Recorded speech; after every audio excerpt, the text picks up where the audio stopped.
तो अब हम इस वीडियो में बात करेंगे स्टोइचियोमेट्री की। ठीक है, सबसे पहले इसमें आता है plane polarised light. Plane polarised light क्या होती है कि एक लाइट है, लाइट कैसी होती है, वो मल्टी डायरेक्शनल होती है। ठीक है, ये ऑर्डिनरी लाइट है। ठीक है, इसको हमने एक निकोल प्रिज्म से पास किया, इससे ये प्लेन पोलराइज्ड हो गई, यानी कि यूनी डायरेक्शनल हो गई, एक ही डायरेक्शन में, यानी कि एक दूसरे की पैरेलल हो गई, हम ऐसा कह सकते हैं। ठीक है, तो ये होता है प्लेन पोलराइज्ड लाइट कि जो ऑर्डिनरी लाइट को हमने निकोल प्रिज्म में से पास किया, ये ऐसी यूनी डायरेक्शनल हो गई। ठीक है, एक टाइप के कार्बन की बात करेंगे। एक कार्बन जिसके चारों बॉन्ड्स में, चारों वैलेंस बॉन्ड्स में अलग अलग स्पीशीज़ जुड़ी हों, जैसे कि यहाँ पे CH3 जुड़ा है, ब्रोमीन जुड़ा है, C2H5 यानी कि इथीन जुड़ा है और हाइड्रोजन जुड़ा है, ये वाला कार्बन कायरल कार्बन कहलाता है। ठीक है, मोलिक्यूल शोइंग कायरलिटी। ठीक है, chiral carbon is known as that carbon in which all the four bonds are with different species। ठीक है, ऑप्टिकल एक्टिविटी और ऑप्टिकल इनएक्टिविटी की बात करेंगे अब हम। ठीक है, ये उसका एग्जांपल था कायरल कार्बन का, ये देख लेंगे आप। The organic compound that doesn't rotate PPL यानी प्लेन पोलराइज्ड लाइट सॉरी। ठीक है, the organic compound that doesn't rotate PPL is known as optically inactive. जो पीपीएल को रोटेट नहीं करेगा वो ऑप्टिकली इनएक्टिव, और जो रोटेट करेगा वो है ऑप्टिकली एक्टिव। ठीक है, ये हमने लाइंस को, यूनी डायरेक्शनल लाइंस को हमने solution of optically active compound से पास किया। ठीक है, ऑर्गेनिक कंपाउंड है ये। ठीक है, हमने पास किया तो ये यूनी डायरेक्शनल हो गया। ठीक है, रोटेट नहीं हुई। ठीक है, अब हमने पास किया ऑप्टिकली एक्टिव से सॉल्यूशन, अगर हमने एक ऑर्गेनिक कंपाउंड से पास किया और वो ऐसे रोटेट हो गई, पीपीएल रोटेट्स क्लोज वाइज, तो ये हो जाएगा डेक्स्ट्रो रोटेटरी। ठीक है, और अगर ये पीपीएल रोटेट हो रहा है दूसरी डायरेक्शन में तो इसे कहते हैं हम लीवो रोटेटरी। इसे हम कहते हैं लियावो रोटेटरी।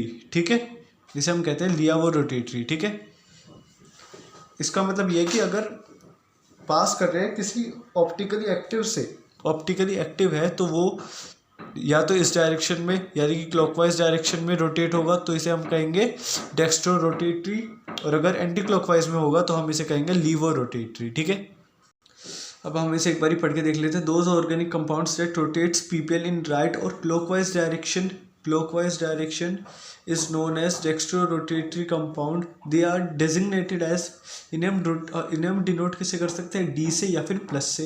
अब इसके जस्ट अपोजिट जो PPL को लेफ्ट साइड या एंटी क्लॉकवाइज रोटेट करे उन्हें हम कहेंगे लीवो रोटेटरी कंपाउंड। ठीक है, इसे हम डोनेट करते हैं L से या फिर माइनस से। ठीक है, अब हम इनैंशियोमर्स की बात करेंगे। इनैंशियोमर्स क्या होते हैं, मान लो ये एक एलिमेंट है P, एलिमेंट कह सकते हैं। ठीक है, एक लेटर है P, इसके बीच में ये मिरर है, इससे इसकी रिफ्लेक्शन ऐसी आएगी, ये नॉन सुपर इम्पोजिबल है ऑन मिरर इमेज। इसका मतलब कि ये ऐसे रखा, इसकी इमेज कैसी आएगी, इसकी इमेज ऐसी आएगी। ठीक है, ये जो होते हैं ये सुपर इम्पोजिबल होते हैं एक दूसरे के ऊपर। ठीक है, लेकिन अगर हमने इसे ऐसे रखा, ठीक है, तो ये सुपर इम्पोजिबल नहीं होगा। ठीक है, सुपर इम्पॉसिबल मतलब कि एक दूसरे को अच्छी तरह हाइड कर देना। ठीक है, अगर यहाँ P है तो यहाँ भी P बनता तो ये सुपर इम्पॉसिबल हो जाता। इसके ऊपर उठा के ये रख दिया तो ये छुप गया नीचे वाला। ठीक है, तो वो होते हैं सुपर इम्पॉसिबल। ठीक है,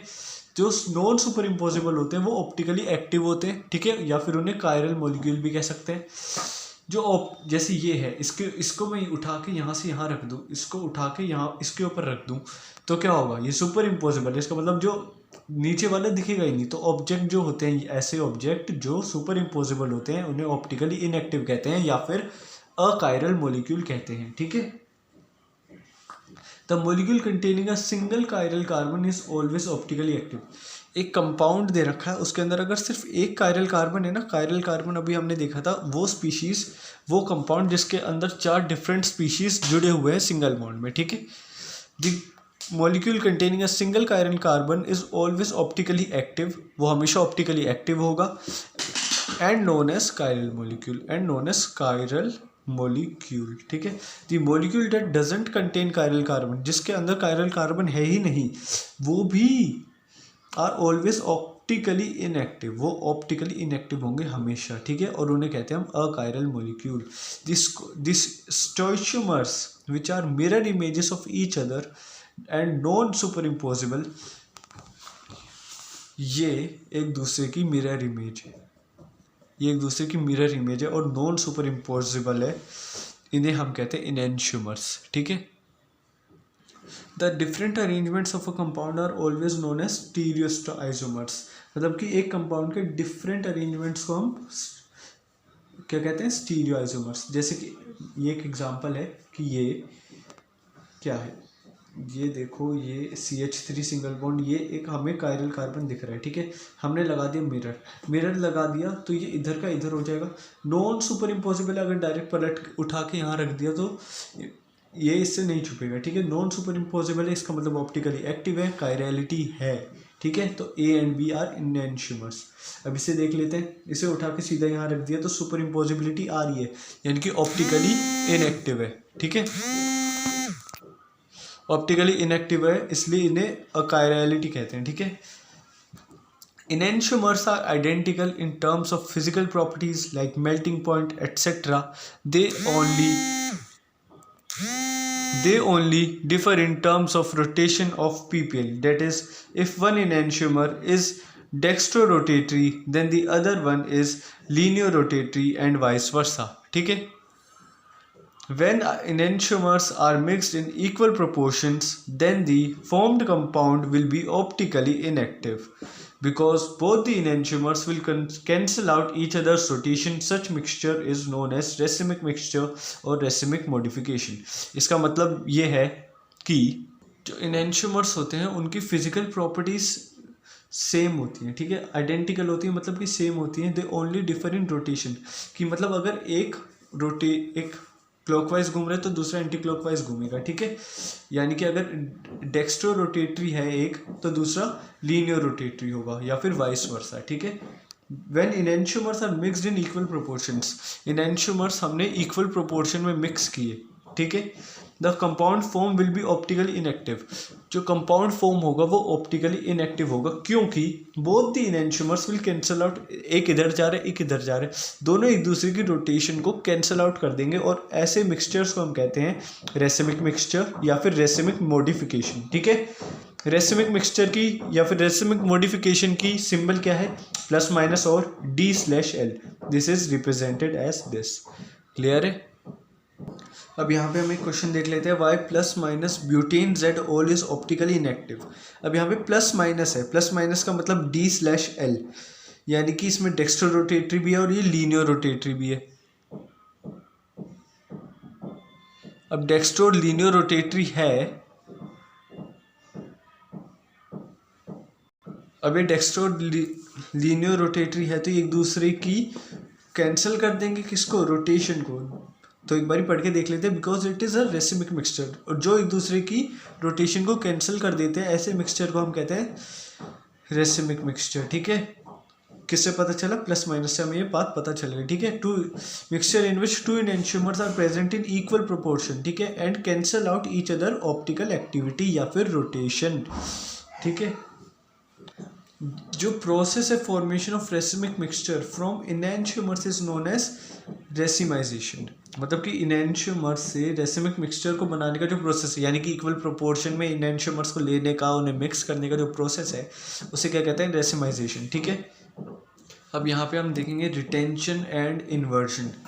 अब इन दोनों का मतलब क्या होता है कि हम रेसिमाइजेशन कर रहे हैं, यानी कि प्रोसेस कर रहे हैं किसका, इनएंशियोमर्स को इक्वल प्रोपोर्शन में लेकर हम रेसिमिक मिक्सचर बनाने का प्रोसेस कर रहे हैं, जिसे हम कहते हैं रेसिमाइजेशन कर रहे हैं। 3D अरेंजमेंट होता है, ठीक है, 3D अरेंजमेंट होता है। ये मॉलिक्यूल अगर उनकी जो वो है रिमेन सेम, मॉलिक्यूलैरिटी सेम रहती है, यानी कि जो एटम पीछे था वो पीछे ही रहता है, जो आगे था वो आगे ही रहता है, ऐसे सब कुछ अरेंजमेंट रहता है सेम का सेम, तो उसे हम रिटेंशन कहते हैं, ठीक है, उसे रिटेंशन कहते हैं। और during retention optical activity remain same, optical activity remain same, ठीक है।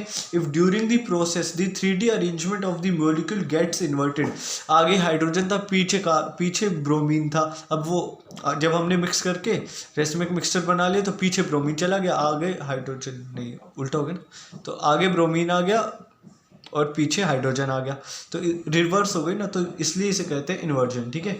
जैसे कि हम यहाँ पे एग्जांपल देख लेते हैं, CBr CH3 C2H5, यहाँ पे हमें साफ साफ दिख रहा है कि हाइड्रोजन पीछे है, ये C2H5 आगे है, ठीक है। अब क्या हुआ, इसे हमने बैक अटैक कराया, इसका मतलब पीछे की तरफ से अटैक हुआ इस पर, ठीक है। किसका अटैक हुआ ये हम देखते हैं, यहाँ पे हो रहा है अटैक, तो यहाँ पे हम देख सकते हैं बैक अटैक हो रहा है ब्रोमीन का, ठीक है। यहाँ पे ब्रोमीन का बैक अटैक हुआ, ठीक है। फिर अगर हम देखें फ्रंट अटैक से क्या होगा कि ब्रोमीन फ्रंट में आ जाएगा, पहले पीछे था, मान लो ये कार्बन है, इसके पीछे था ब्रोमीन, पीछे, ठीक है। बैक से अटैक किया, पीछे आ गया, ठीक है। फ्रंट से अटैक करेगा तो आगे आ जाएगा, ठीक है। इसे इन्वर्जन कहेंगे। इसे इन्वर्जन क्यों कहेंगे, क्योंकि इसमें हम साफ साफ देख सकते हैं कि ये जो हाइड्रोजन था, यहाँ पे हाइड्रोजन की बात नहीं है, ये यहाँ पे हाइड्रोजन सेम है, लेकिन यहाँ पे जो ब्रोमीन था ये पीछे था, ठीक है, ये ब्रोमीन आगे आ गया, ठीक है। इसलिए ये इन्वर्जन है और ये रिटेंशन है। इन्वर्जन को और क्या कह सकते हैं, वाल्डन इन्वर्जन, ठीक है। अब हम SN1 और SN2 मैकेनिज्म पढ़ेंगे नेक्स्ट वीडियो में।